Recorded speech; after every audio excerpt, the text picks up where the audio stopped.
Well, let's focus on the cement space. JK Cements, they reported earnings which came in better than what the street was working with. The realizations were better. Remember, they have some exposure to white cement. They are also looking at ramping up their premium sales. So that's what have helped them on the realization parameter. The consolidated sales volumes growth as well was in double digits. Margins improved sequentially, but is there more in store? To help us out, we have Rajnish Kapur, the Chief Operating Officer at JK Cement, joins us on the show. Hi, Mr. Kapur. Thanks so much for joining in. Well, could you give us your sense in terms of demand?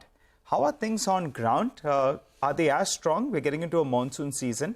And also, if you could tell us, what kind of a volume growth number are you looking at for FY24? And if you could specify whether you're referring to grey or white cement, or you're looking at it as a combined entity. Morning to everyone. The starting of the Q1 this year has been pretty good. We also had a little lower base as compared to Q1 of last year. And I think in the Q1, I am expecting industry growth to be close to 10% overall. In JK, we are looking at a much higher growth because we have our new capacities which have got ramped up. And we will be certainly ahead of the industry in terms of growth. Monsoon season, of course, does impact, but this year the first quarter definitely is getting helped by a little bit of a lower base. So I think we can take that the industry growth in this quarter could be close to 10%. But Mr. Kapur, what about for the year? Grey cement volumes are done around 14.2 and white around 2 million tons. So total is around 16.2. So could you tell us on both these bases what kind of a growth you're giving us? Or if you're giving us a guidance, just specify whether you're referring only to grey. So I'm referring only to grey. And I would say that in terms of our growth in FY24, we are expecting to grow 7 to 8% more than industry because we do have new capacities which are there with us. So I'm looking at a double-digit growth of close to 15% in grey business. Okay, double-digit growth of 15%. And overall in Q1, you're saying the industry will grow by about 10%. Got that.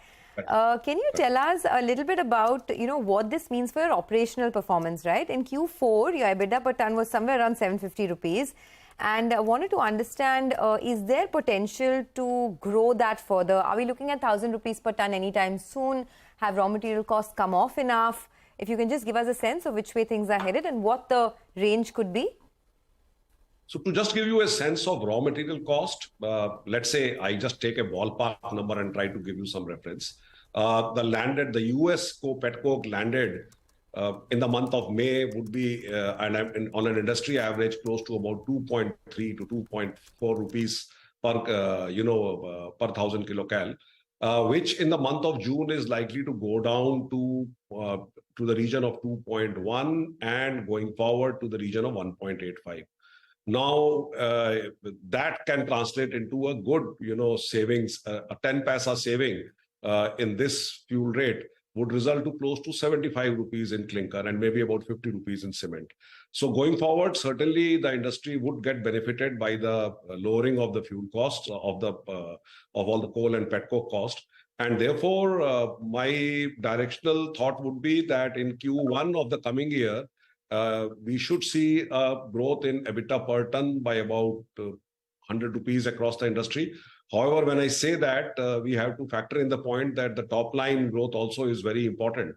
And what we have seen in the Q1 of this year is that, leaving aside a few pockets of markets where there has been a price increase, most of the markets have witnessed flat or negative, and in some cases even up to minus 10 to 15 rupees drop per bag of cement.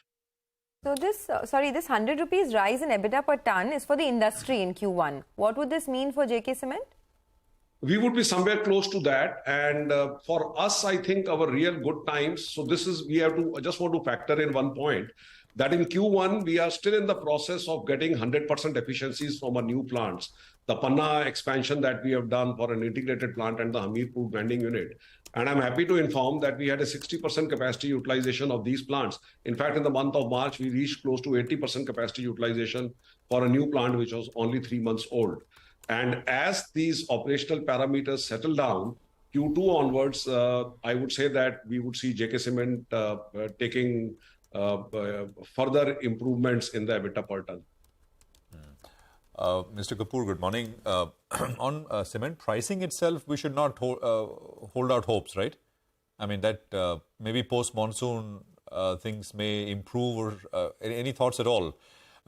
So any benefit will come from lower raw material prices, pet coke prices, etc., as you explained. For the full year, I remember when you last come on the program, you'd said that you should be able to do EBITDA per ton of about 1,000 rupees per ton. So is that where you would be for the year? I think that certainly is a goal.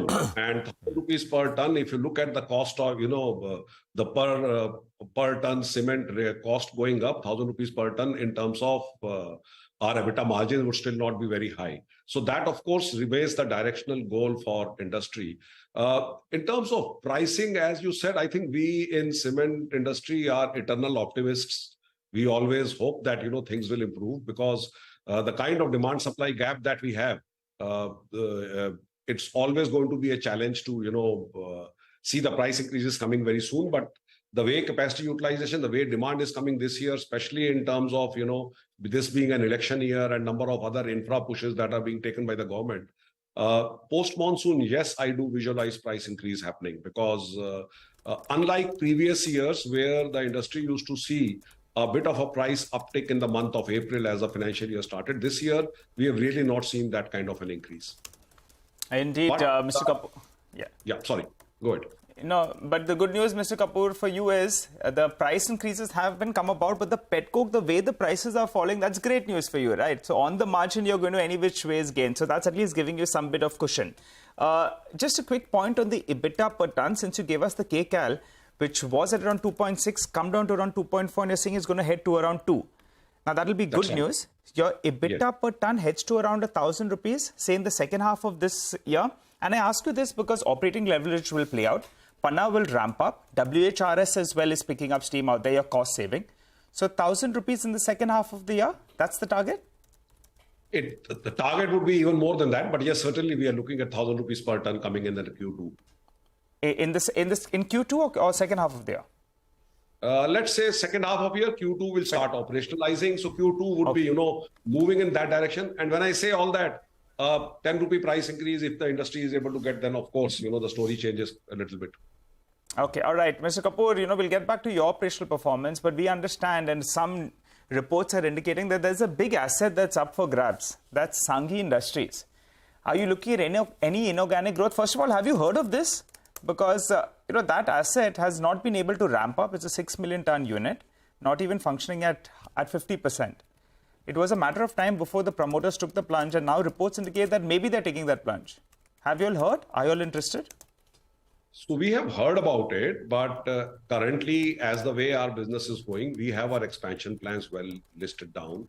We are today a 20.7 million ton company, and we have already got 4 million tons of almost 3.5 million tons of expansion in terms of a grinding unit in Ujjain and a grinding unit in Prayagraj coming up.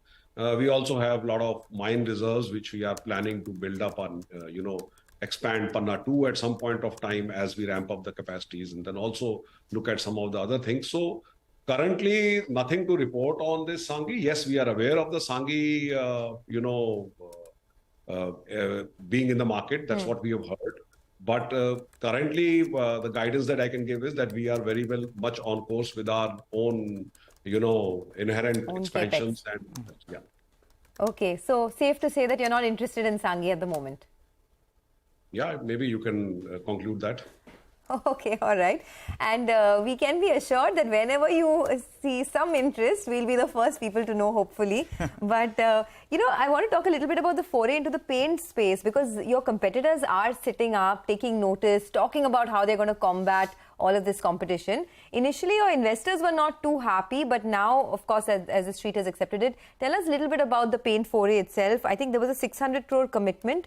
Will you go ahead with that? By when will the plant be commissioned? And what's the game plan?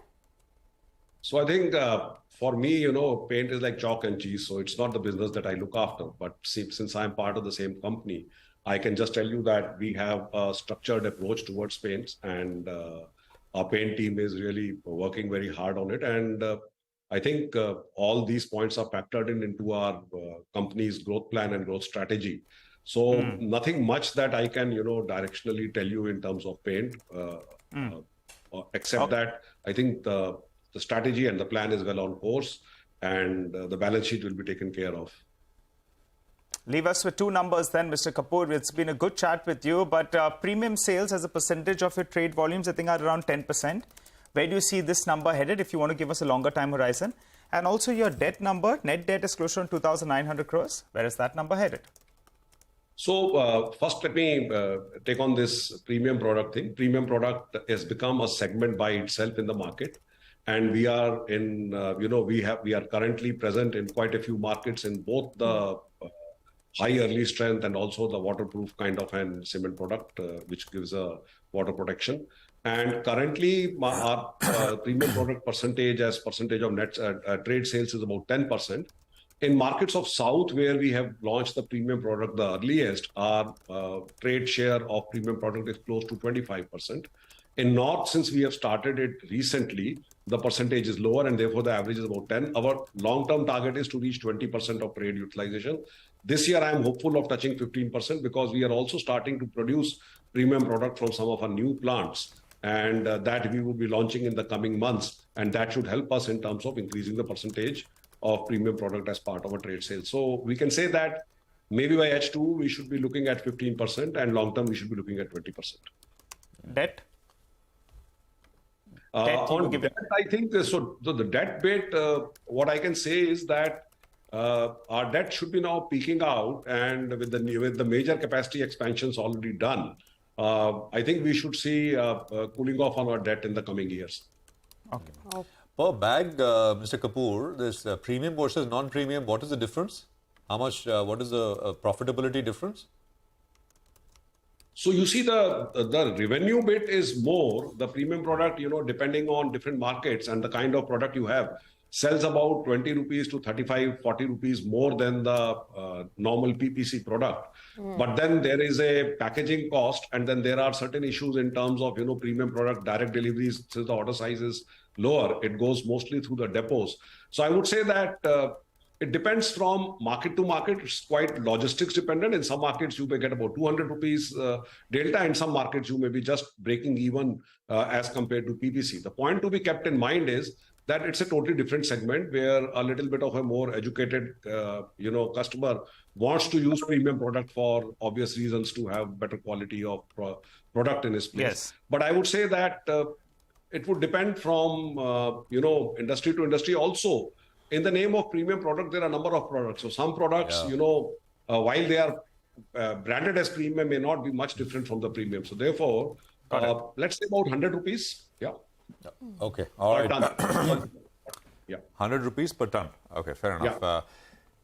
Yeah. Premium is the name of the game, but as you said, premium, a lot of premium, not really premium as well out there in the market. It's always a pleasure, sir. Thank you very much for joining us. Good speaking with you here on CNBC TV18.